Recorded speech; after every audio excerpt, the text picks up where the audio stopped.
This is Thursday, May 11th, as we're going to get into our bell work and then a bit of a discussion about the book. Let's see, tomorrow's the NWEA, bring your charged iPad. I will not get the chance to read with you guys book-wise, so you're going to have to read on your own, which we'll talk more about here in a moment. Your next checkpoint is going to be finishing Chapter 8 coming up after the weekend. You are more than welcome to borrow a paper copy of the book. You just have to come see me after 7th period. Bring it back to you before first, if not ebook, audiobook. There's the list for Charger Challenge, but we still have like a week before that's going to happen. And then for the bell work, I'll be more than happy to hear your offers of information. Before we do, to give you a bit of background, because it goes off of information that was given to me by kids earlier. For those of you at home, you're just going to tell me how I can improve my room as far as how I teach, the things I do, things to steal, or things I do that work. 7th grade English is not hard at all. 7th grade English is not 7th grade math. For the most part, 7th grade English is stuff that you guys have done before. And when I bring in the idea of similes and metaphors, you know what similes and metaphors are. You're just too lazy to pay attention to them. Grammar, you know grammar. You're just too lazy to memorize it. Reading, you know how to read. You're just too lazy to do it. My class is not about teaching you English. My class has become much more about teaching you how to become a responsible adult, because that is much more important and it is something that affects all of you. So everything I do in here is aimed towards that in one way or another. I learned years ago that humans, our nature is to do the easy, the lazy, and the bad habits until something makes us change that. And for most of you, it's going to be one of two things. Either one, you become mature enough to realize that's not a good future for you. Some people go their whole lives never reaching that maturity. There are people my age who are just as immature as some of you. But there are some kids who are your age who are more mature than adults. Maturity doesn't always connect to age. Maturity goes to your choices. The other thing that can stop those bad habits of yours is having annoyance and pain afflicted upon you until you stop doing them. Usually, it's your parents' job to inflict annoyance and pain upon you to help give you guidance. But sometimes it becomes teachers' jobs, which is where I come in. Most of what I do is all about making you become a better person through annoyance and pain and stuff like that. The reason I tell you this is because kids came up with ideas earlier that were not based on making you better people. They were just based on torturing kids. They said if a kid doesn't do their homework, I should make them stand in front of the classroom and sing a song and do like a dance. And I was like, well, that doesn't help kids become a better person. That's just to torture you. Watch them. And that's not my goal, to torture you. Okay. In all honesty, it's not. What I want you to do is to find a way to become responsible and mature. Some of you guys just figure it out earlier than others. When I sassily respond to you, when you ask what side is our homework supposed to be on, and I don't give you an answer, and instead I tell you to find it in your notebook, I'm doing that because essentially you're being lazy. It's right in front of you. You're just too lazy to turn the page. Being lazy will get you nowhere in life. I say this because my best friend in junior high and high school was a kid by the name of Jeremy. Jeremy, smarter man than I could ever be. The boy was a genius. He was that kid that would sit there and never pay attention in class and managed to get all A's on all the tests, but never did homework. Ended up barely passing high school and failing out of college. When he knew I became a teacher, we had conversations. One of his big things was like, Brovicast, when you become a teacher, the thing you should do is make homework all optional. And I said, why, Jeremy? He goes, because I hated doing homework, and look how I turned out. I go, you failed out of college.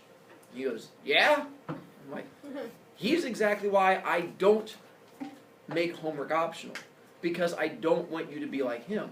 I know you're smart. Smart's not the option, not the issue. It's a matter of becoming responsible. I don't want you to become my friend Jeremy, who is smart and wastes it all. So I irritate you on purpose. When you don't do homework, I make you stand to irritate you. When standing doesn't work, I move you to my slow kids section to irritate you. If you can't handle being in my classroom, because if you stand and you annoy and bother other people, or being in the slow kids section, you turn around and bother other people, I put you in the hallway. Because my goal is to irritate you. And so that desk over there is because oftentimes you can't handle being near other people. And so I have to put you over there to separate you. Now, not always. Sometimes it's because we have a big class and I run out of seats, which is also a thing that happens. But I have classes of 22 kids. And in those 22 kid classes, I have kids who sit there because they can't handle being around other people. I used to not kick kids in the hallway for the first many, many years of my teaching because I thought it was wrong. Because if you're in the hallway, you're not learning, and I want you to learn. And then I realized after talking to students who came back to see me, my 8th graders and high schoolers, and then realizing those kids that I kick in the hallway, I do for one reason. You can't handle being in my room. Being in my room is a privilege. Hearing me teach is a privilege. I'm not like most other teachers. Being in my room is a good thing. And if you are going to be a distraction, I'm not keeping you in my room. Because then you are ruining that experience for other kids. But I don't want to put you out there unless I have to. I still put kids in the hallway. But basically it comes down to, if you're not learning anyway, why am I keeping you in my room? If you're already failing everything, and then you're already not turning in homework, why keep you in my room? If all you're going to do is be here and distract others, I'm not keeping you in here. That's why I kick kids out there in the hallway. In my other classes, which doesn't happen here, I have kids who are permanently in my slow kids section the entire 4th 9 weeks. Since Wagley left and I returned, I have kids who have been there the entire time. 4th 9 weeks me is different than the whole beginning of the year me. Beginning of the year, my goal, this is a temporary area to help you learn a lesson, to help you realize that you are a step away from a detention. The detention is to help you realize that you're almost ready for an office referral. The office referral, at some point, you have to learn on your own. By the 4th 9 weeks, I've learned some of you I cannot help. Some of you I cannot fix. And I have kids whose permanent seat is sitting there the entire time, from now until the end of the year, because they won't do homework. And I'm done yelling at them, making them do homework. I have some kids who are not allowed in my room anymore, and they spend the rest of the year sitting in the hallway, because they're not doing work anymore, and all they want to do is distract others. My goal is to make you guys become responsible, mature people. Sometimes I fail at it, but that's my overall goal with everything I do in here. That is the end result, is to try and help you become that responsible person. So I tell you that because I want to hear your ideas. And I've had good ideas given to me today that I'm already going to try and see what I can do with. And if I shoot your idea down, it's not because I don't like your idea, it's because it doesn't fit my idea of trying to help you guys. I don't want to hurt you. Those of you who are already mature and responsible, you get the joy of being entertained by the other kids on their learning process. Because a lot of times that learning process is entertaining if it's not happening to you. So when you're those good kids, you get to be entertained by what happens to those kids, which I'm okay with. I figure something good has to happen to those good kids.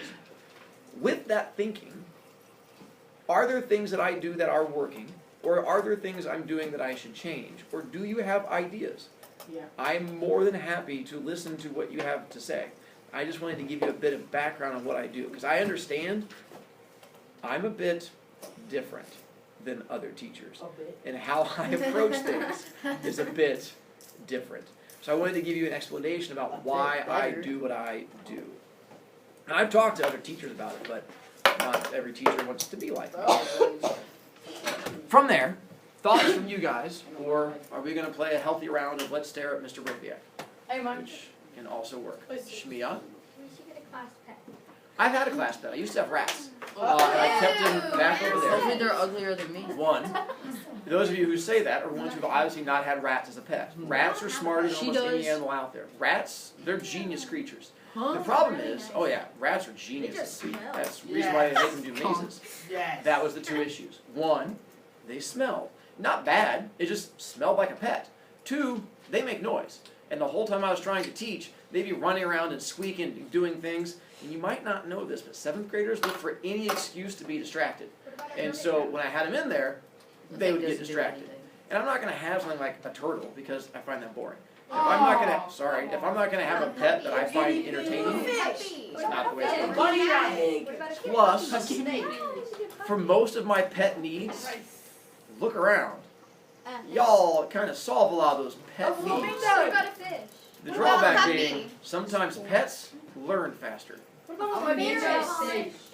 Alive. What about a ferret? I used to have a ferret when I was a kid. Okay. And that's what I had before, but it wasn't here in the classroom. I had a ferret growing up when I was your age. I got it when I was 9 years old and had it all the way until high school. And her name was Fiero. And the ferret was great. The problem is, they live a long, long time and they require a lot of maintenance. And they smell. And they can smell at times too. But a ferret would not do well in a small cage. A ferret needs a big cage and needs to be able to run around. So that's the only drawback to a ferret. The school. What about a lizard? What about waiting till I call on you? What about a puppy or something? Well, one, I have a puppy at home. I have a cat at home. And two, wouldn't work in a classroom. I like cats. Jonathan, What about a rabbit? Oh yeah. they're kind of, one, They're stinky dumb, too. and two, Yeah, guinea pig. they just sit I there. had a guinea pig. So anyway, It died. I've tried class pets. Not fond of class pets. For the most part, you guys work as my class pets. Some of you guys are stinky. Some of you guys learn slowly. Some of you guys make lots of messes. So pretty much anything I want from a pet, I can find one of you to pretty much play that role. Brovicast, Shaw. can I give you 3 options for class pet?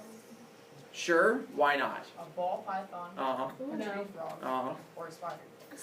No. What about tarantula? Bro, I'm about to get a tarantula off of That's my why I leg. find Well, snakes, all of that. Once again, I'm terrified. aside from class pets, which is why you have science, so they can go there and have their class pets in science, Yeah, but Miss Bowling doesn't have one. that's her issue. You tell her. Exactly. Miss Clutch has got about 15 class pets, it looks like. Yeah, She's she has got like cages circles. across the whole thing. Fascinating. Don't got nothing. I'll give you a lizard. Jammy, what about them? I should use them more? Yeah. He uses I have- one every day. Part of it is, it's just not my humor doesn't go towards puns often enough. It's more of my sarcastic, mocking, biting sense of humor. I respect puns, it's just not the way my brain is wired. That's why you should do it to the slow kids, because then they'll be irritated and annoyed. Well, I just want them to do work, but. Uh, Yeah. Jax, Alright, I think you should give kids like one warning, like if they're talking before you charge them B points. Okay, that's dumb. Like One. if it happens He does. twice, He does. then you get Get B charged points. and go. I do, but I'm not going to do it every day. Because Yeah. at some point, the responsibility has to go on you guys. You can't tell me that by this point in life, you don't realize that when you open your mouth and jabber all the time, it's going to work against you. And so for you guys, oftentimes I do. I give you a look. You just ignore me when I give you a look. You just don't respond until I charge you points. And you go, where's my warning? I gave it to you. You ignored it. So once again, responsibility. Alive?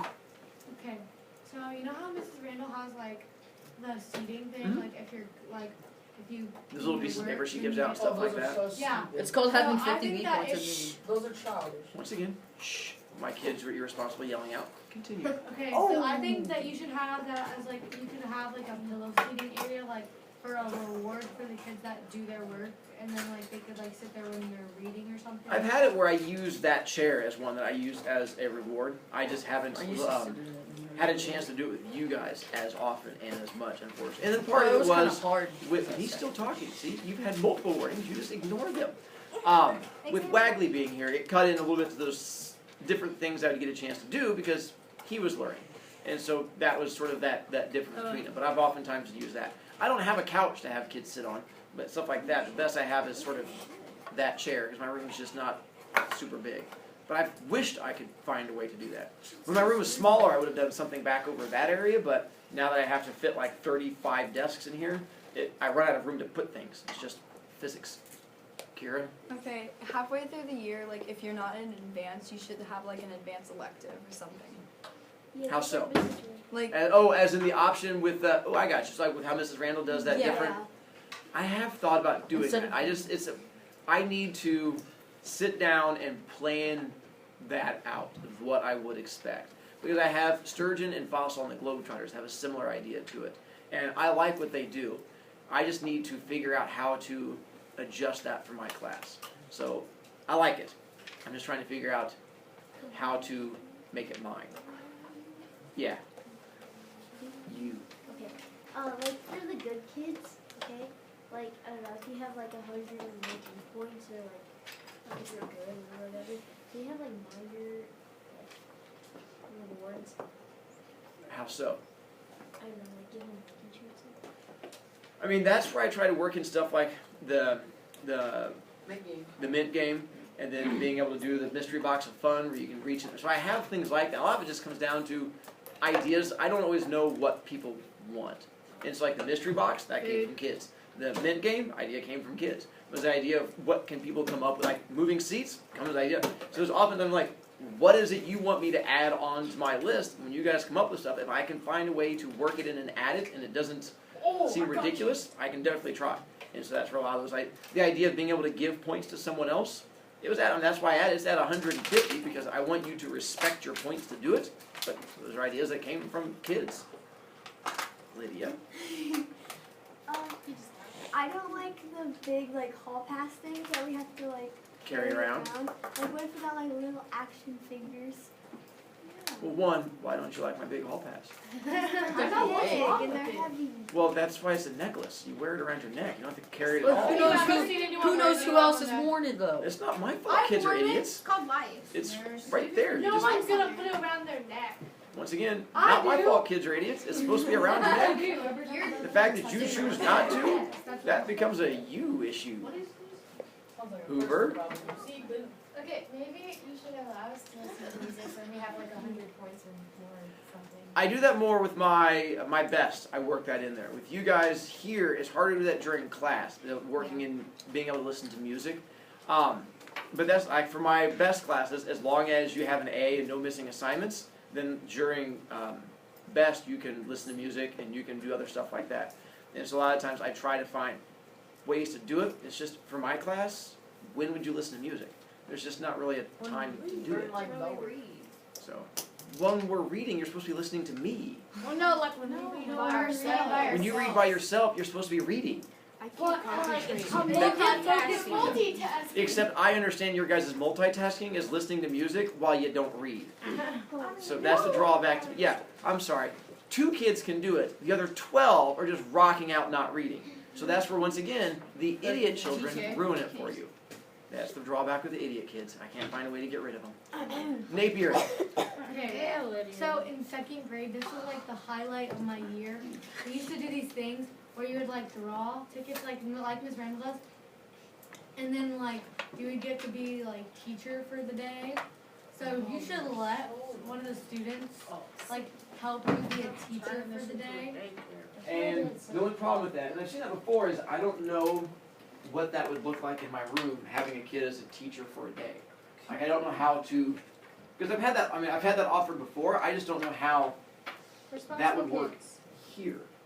If you can find a way to translate that into something that would make sense here, I'm willing to try it. I just don't know how to do it. Shaw? Okay, like, you should like have something to like where you have a certain amount of viewpoints to where like the kid that reaches it gets to like invite a certain amount of friends and come back here and like do stuff during like play something like a board game.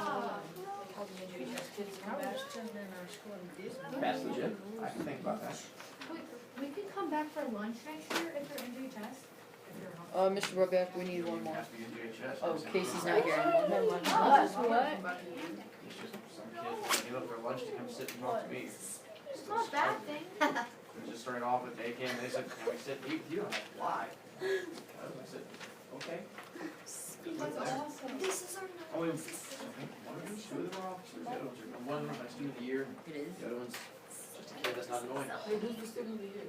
McKenna Adams. Never my mind. student of the year. McKenna, Oh, yeah, We'll come back. I got to cover this first. I have to do teachy bits, and then I get to come back to the other stuff. I know. Is this the end of the year? This is your 4th 9 weeks assessment. Once again, it's not a surprise. I've been telling you this is coming for those of you who actually listen to the words coming out of my mouth and don't just ignore me. This should not be a surprise to you. I have to give you a 4th 9 weeks speech. It's what's required or I get fired. But the good news is I get full control over what we do for that speech. So I got to create this one. And I tried my best because I changed it a little bit by little bit. And it's the first time I've done this particular one. that I tried to find what I think will work for you. And it started from conversations we were having the other day from That Was Then, This Is Now, and about the idea of the choices that the characters make. In That Was Then, This Is Now, there is a scene coming up in chapter 10 where it is a choice a character makes that drastically changes their lives. And when I've said that this is the book that makes me cry, it wasn't Charlie's death, although that's rough. It was all about this decision a character makes. And it's just when you see that decision and how much it impacts them and the thought they put into it, that's what got to me. So here's my prompt to you for this speech. What decision have you made in your life that has changed your life or impacted it in some way? I want the story of what that decision was. It can be a good or bad decision. It can be the fact that you chose to do a good thing, and by choosing to do this good thing, it sets you on a positive path. It can be the fact that you chose to do a bad thing, and by choosing this bad thing, it sets you on this other path. I leave it open to you what you want that decision to be and how it impacted you. It doesn't have to be a major thing where it was, I said no to drugs and that makes me a good person. One, good for you. But it can be the fact that if you got invited to Honor Society, did you choose to go down that path? That is a decision you make that is going to change a lot in your junior high career. Did you get invited and not choose to do it? That is also something that's going to change your life. Do you play a sport? Yeah. Choosing to play that sport and make that part of your life, that's a decision you have made. Because part of your speech, I need you to tell me how would your life be different if you had made the other choice. So when you were presented with whatever this decision was, you are going to tell us how this decision impacted your life. And I also want you to tell us how would you be different today if you had gone the other direction. I'm looking for it to be between a minute and a minute and a half. It was as short as I could make it and still not get in trouble. But I honestly think you're going to have more issues with the minute and a half than the minute end. Because you're talking about you and how this impacts you. And for many of you, your issue is going to be not going long. Because it's easy to talk about you and the decisions that you have made and how they impacted you in some way. I'm looking for you to do the basic speechy things. Introduction, conclusion, cover all the information. Don't do ands, ums, and likes. Don't be distracting while you're up there. Cover those, and you'll do fine. My goal is for you to get an A on this. I tried to think of a prompt that would be as painless as possible for you. As long as you give a decent speech, follow those directions, you should do fine. You do have to fill out the little thing on here as a little pre-writing, whatever you're planning on saying for it. You are going to get a note card. You will copy this from here onto your note card. That is part of your grade also.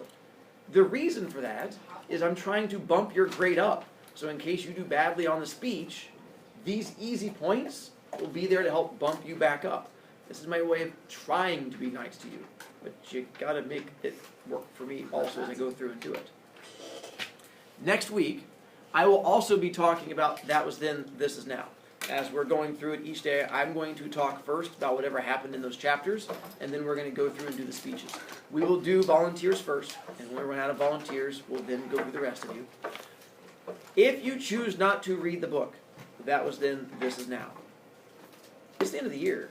There's not much I can do to you. I've explained to you how important this book is to me, and the fact it is going to lead into decisions, and the fact that this speech comes from a major thing in the book.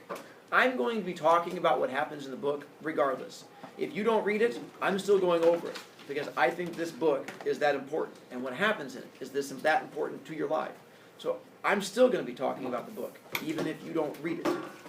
I would prefer you did because it'll mean that much more to you when I get to my stories because this leads into my Brovie talks.